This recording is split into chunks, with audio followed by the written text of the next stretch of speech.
안녕하세요. 강남 다문안의원의 김정훈 원장입니다. 오늘은 태음인의 목 이물감에 대해서 이야기 드리려고 합니다. 태음인 하면 기본적으로 우리가 간대 폐소, 그래서 음식물을 소화 흡수하는 기능은 아주 좋고, 그에 비해서 폐 기능은 약해져서 무엇인가 기운을 돌려주는 기운은 약한 것이 이 태음인 체질의 특징인데요. 그러다 보니까 우리가 영유성 식도염 같은 경우 태음인은 어떤 문제로 오냐면 음식을 먹고 위장에 쌓여서 습담이 쌓여 순환되지 않는 형태로 오게 됩니다. 위장의 기능들이 너무 활성화되어 있다 보니까 위액이 넘쳐서 그 다음에 식도를 타고 그 다음에 후두부까지 가면서 목에 이물감을 발생시키는 거죠. 그 다음 두 번째 이 후비루의 문제인데요. 태음인은 기본적으로 폐 기능이 약하다고 말씀드렸습니다. 그러다 보니까 외사, 감기가 잘 생기고 감기에 후유증이 남는 경우가 많습니다. 그러다 보니까 목 뒤쪽으로 코에서 나온 분비물들이 넘어가는 그런 경우가 많은데요. 그것에 의해서 이물감들이 발생하는 겁니다. 세 번째는 우리가 우리 구강 건조증, 이거는 역시 태음인 같은 경우는 진액이 부족하지 않습니다. 기혈도 부족하지 않습니다. 하지만 그것들이 정체돼서 순환이 되지 않는 모습을 보이는 것이 태음인의 특징입니다.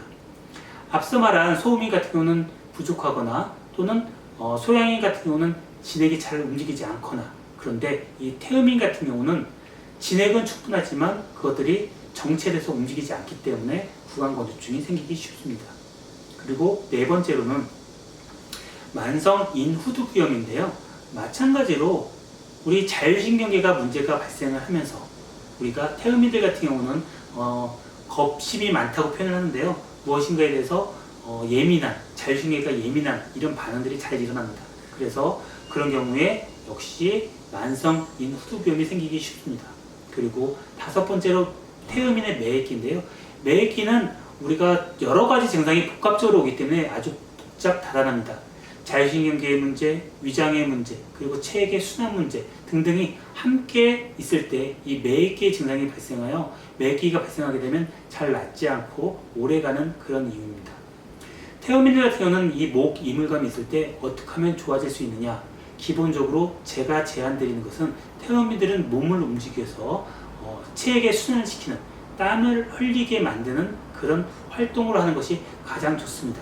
그래서 태음인들 같은 경우도 물론 약을 써서 기본적으로 치료하는 부분도 있지만 내 몸에 있는 체액을 움직이기 위한 여러 가지 방법, 살이 찌지 않게 하는 그런 방법들이 기본적으로 목의 이물감을 없애주는 방법이기 때문에 태음인들은 그 점을 고려해서 꼭 생활 관리를 하시면 좋을 것 같습니다.